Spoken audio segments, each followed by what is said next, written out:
Inilah feodalisme. Nah, ini didukung oleh kepentingan oligarki. Oligarki itu kaum elit yang menguasai sumber daya, baik alam maupun manusia, yang menguasai sistem politiknya, ekonominya, hukumnya. Ini yang disebut oligarki. Yang orang menyebut 9 naga, kata Habib Rizik. Nanti mau dibikin 9 cacing gitu. Saya bicara logik dan faktual. Adanya feodalisme, adanya oligarki, adanya transaksional.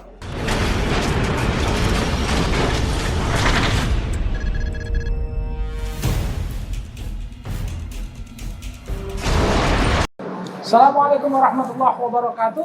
Waalaikumsalam warahmatullahi wabarakatuh. Sahabat S1, alhamdulillah malam ini kita kedatangan tamu yang sangat luar biasa, fenomenal. Masya Allah. Beliau adalah seorang yang memang kalau kita bilang tidak ada rasa takutnya dalam hati. Orangnya sangat berani. Siapa sih beliau? Beliau adalah Bang Profesor Egy Sujana. Assalamualaikum Bang. Waalaikumsalam.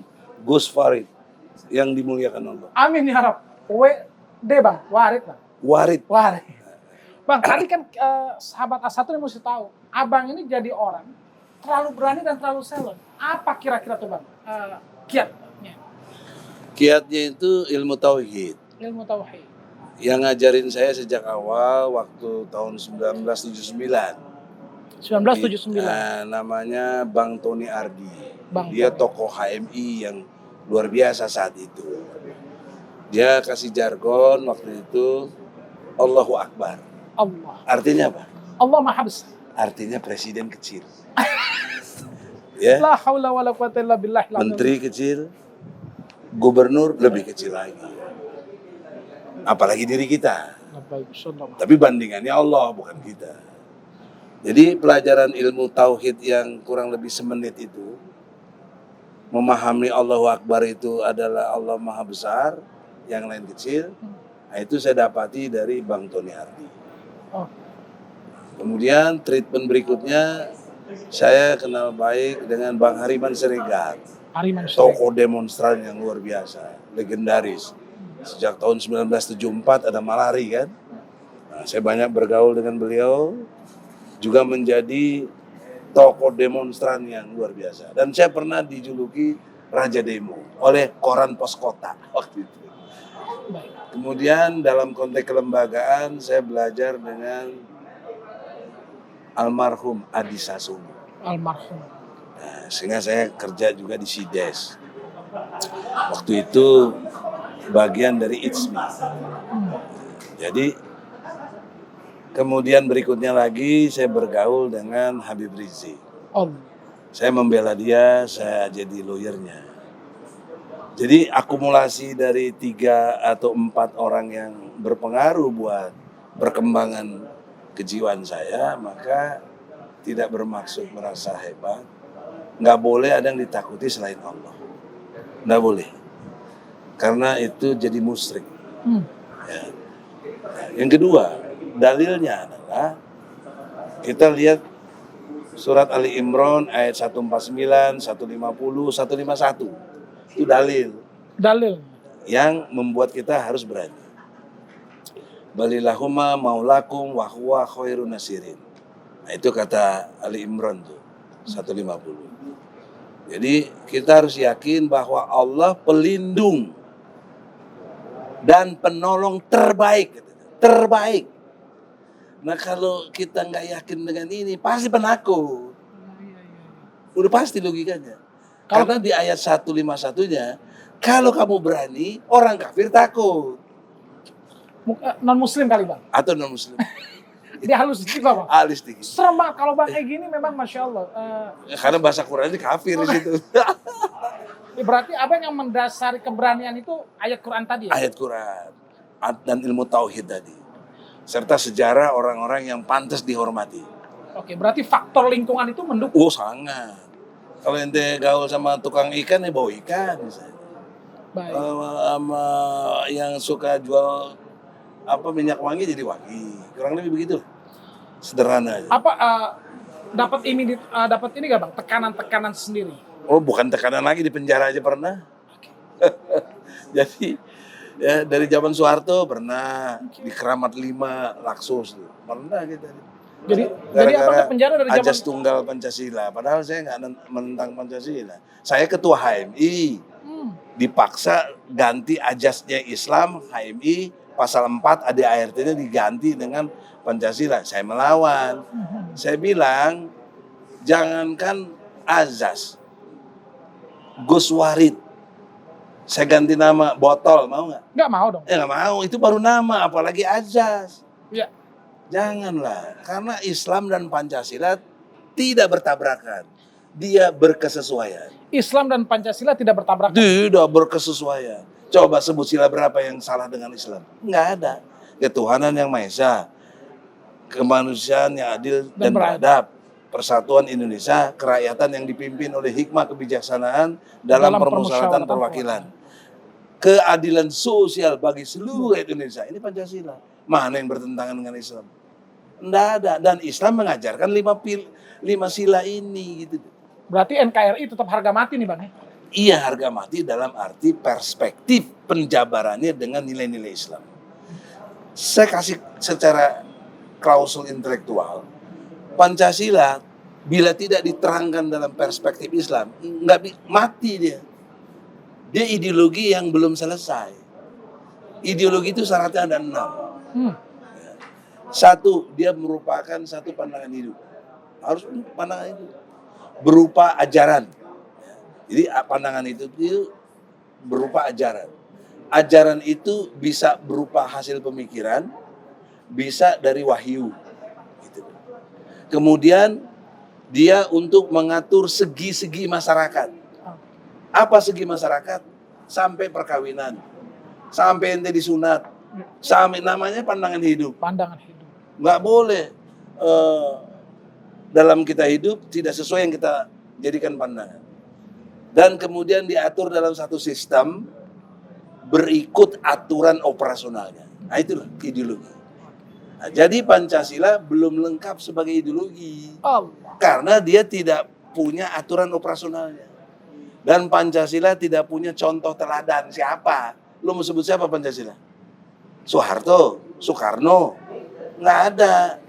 Yang ada kalau tanya Islam, siapa Islam itu? Muhammad. Bahkan ada panutan ya. Siti Aisyah mengatakan, Muhammad adalah the living Quran. Muhammad itu Quran berjalan. Luar biasa. Jadi kita ada contoh teladannya. Saya bisa kaji Quran dengan detail, tapi kan bukan di sini buruk. Siap. Ya, kita lagi dialog. Nah, Bang, kurang lagi begitu. Jadi sehingga saya berani karena Allah. Berani bukan karena so jagoan, nggak ada. Di atas langit ada langit tuh. Kok so jago apa gitu.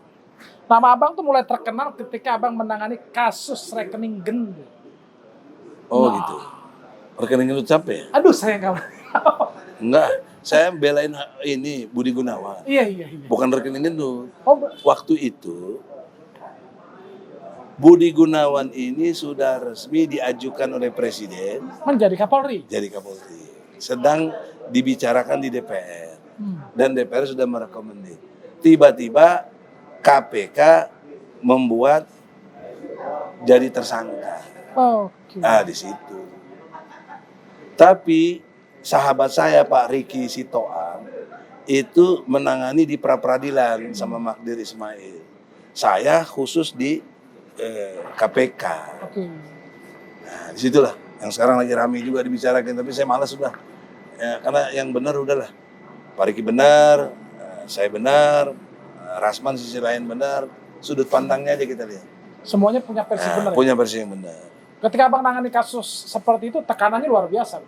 Wah iyalah, lawan yang berat, yang paling berat lawan opini publik dong, atau public opini. Public opini. Tapi kan dulu belum terlalu besar media sosial ya. Ya belum, karena waktu itu kapan ya? Lupa saya tahunnya. Ya, dulu tuh masih 2015. Iya, masih media mainstream sih Bang kalau itu. Iya. Ya. Nah, Bang Egy sendiri, saya lihat tadi agamanya kan sangat luar biasa. Ada HMI, ada ITSMI, pernah juga mencalonkan diri sebagai gubernur Jawa Timur sama Jawa Barat. Tapi kenapa kalah Bang? Kan sudah yakin. Gini, saya baru merasakan dengan amat sangat betapa curangnya pemilu gitu. Saya tidak nyalain orang, tapi sistemnya yang membuat itu curang, antara lain. Contoh, saya maju sebagai independen, nggak pakai partai. Ansih Egy Sujana ngumpulin KTP kurang lebih 2 juta. Oke. Bayangkan 2 juta itu.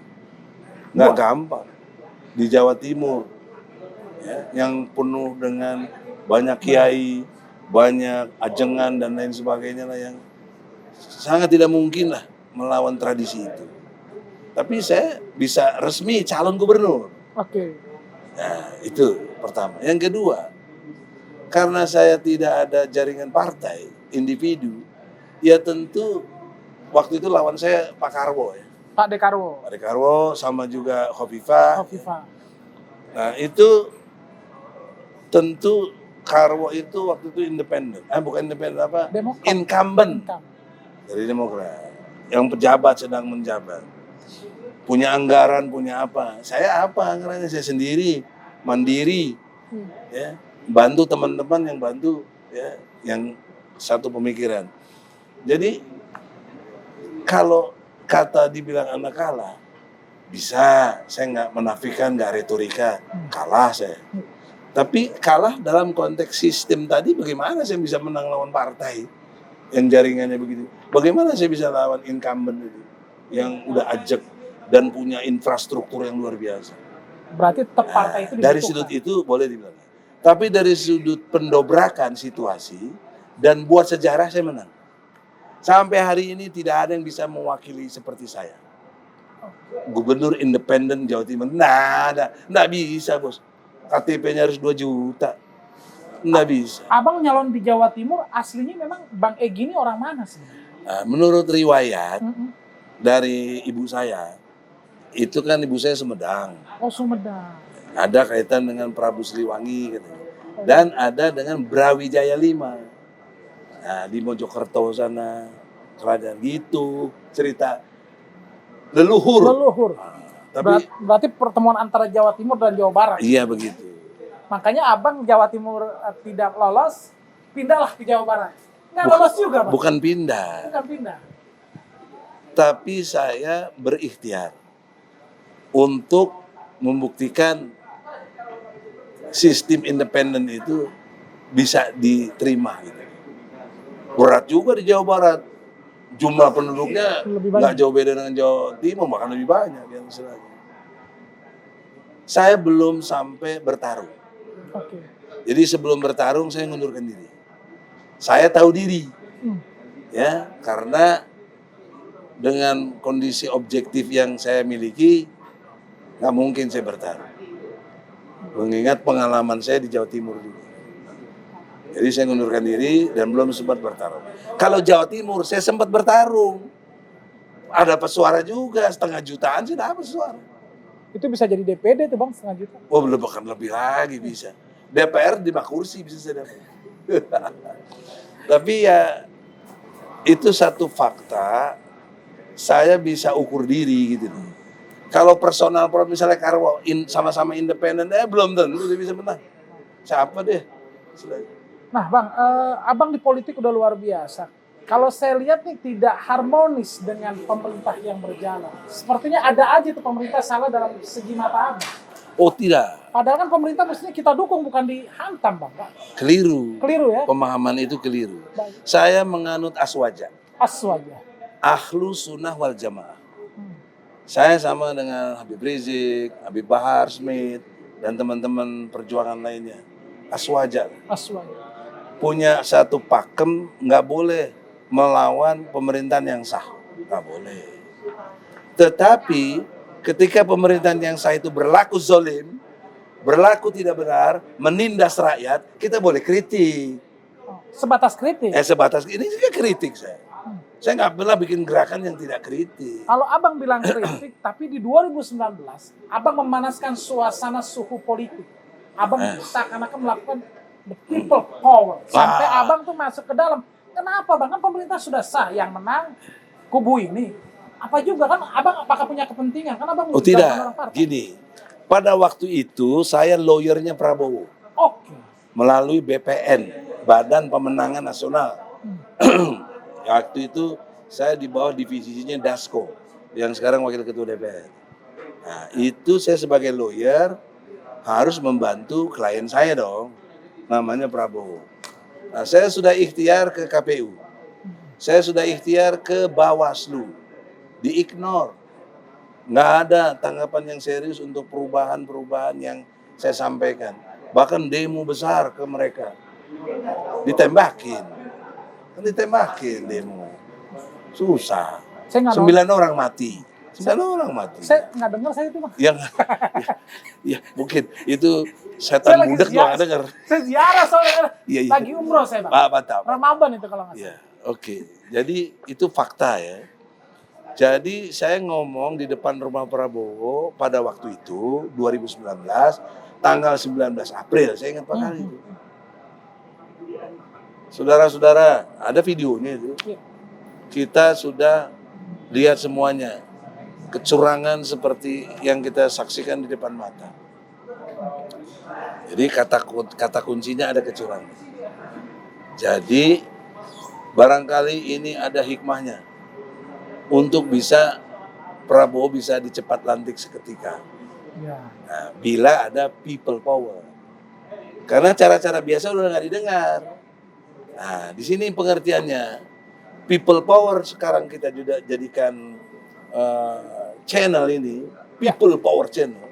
Itu diksi yang kita pilih people power ini karena mengedukasi rakyat Indonesia yang punya dasar dari Undang-Undang Dasar 45 pasal 1 ayat 1 ayat 2 ayat 3. Negara ini berkedaulatan rakyat dan sebagai negara hukum.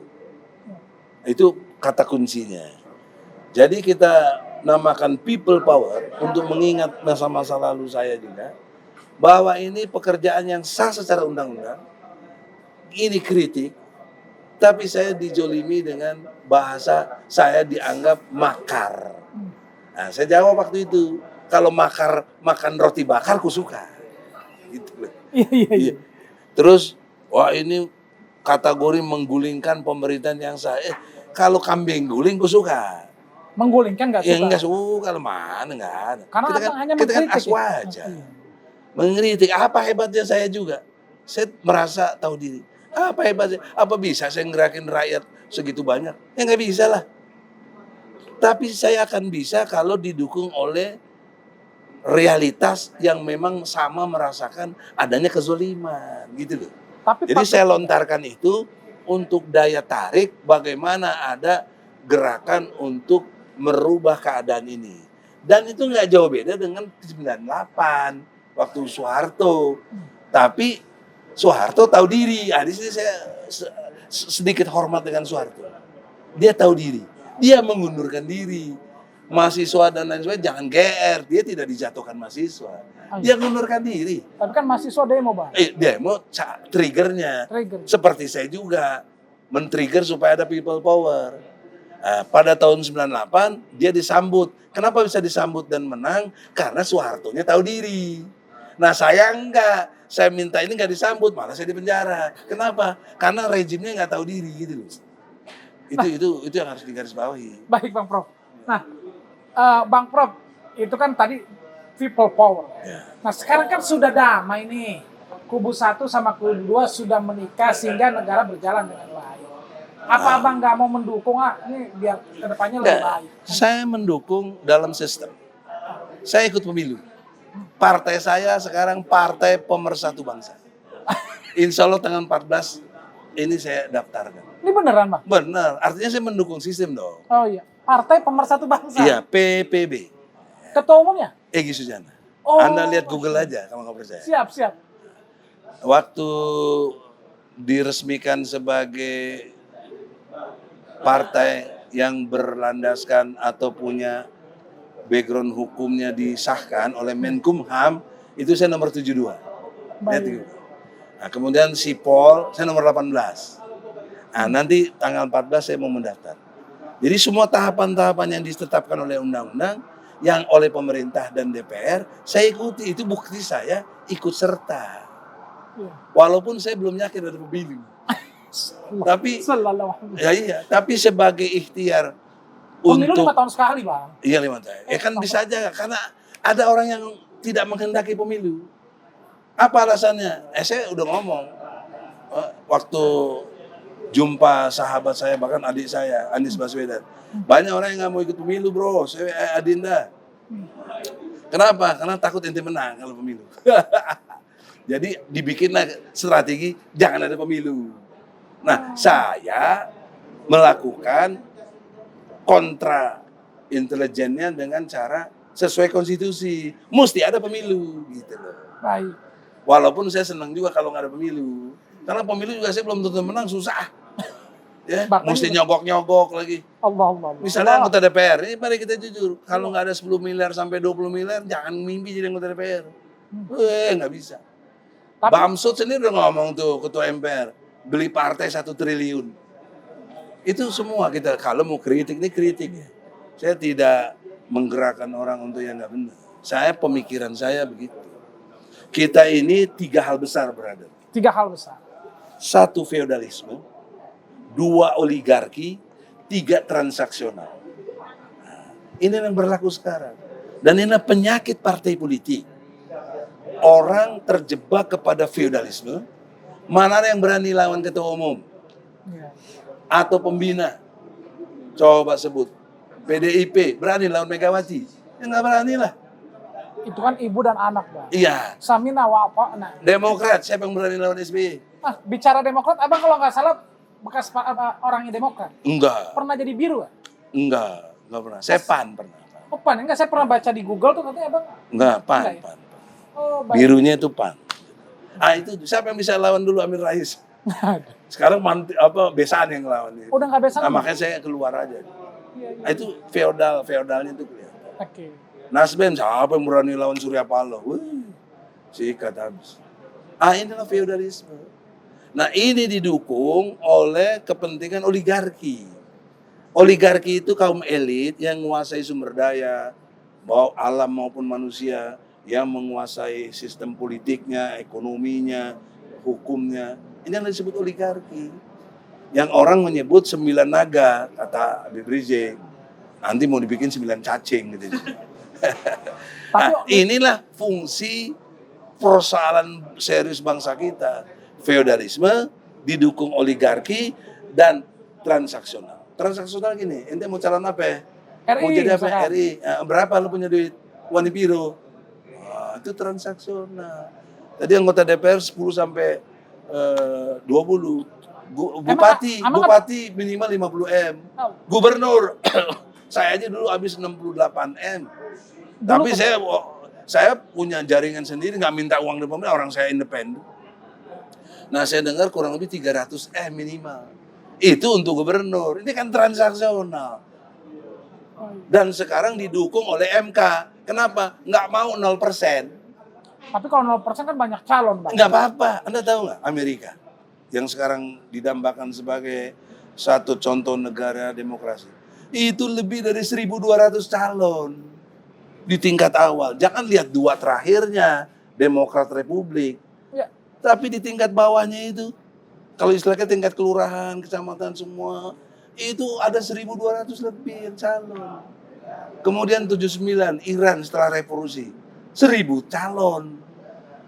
Banyak. Tapi ngabisin biaya. Tidak, pakai mekanisme dong. Mekanis. Selektivitasnya dengan intelektual yang benar, cepat, apalagi dengan teknologi sekarang, nggak usah lagi pakai itu, pakai medsos juga udah bisa, biaya pakai Zoom sekarang udah bisa, kenapa? Bisa itu, itulah tugas KPU, jangan minta anggaran besar tapi kerja kagak ada gitu. Nah, itu yang harus diseriusi gitu. Ini tidak bermaksud saya menyinggung siapapun, ini kritik. Ini kritik. Membangun. Saya kan tidak menghina siapapun. Saya bicara logik dan faktual. Adanya feodalisme, adanya oligarki, adanya transaksional. Nah, ini semuanya bertentangan dengan tauhid. Allah. Gitu loh.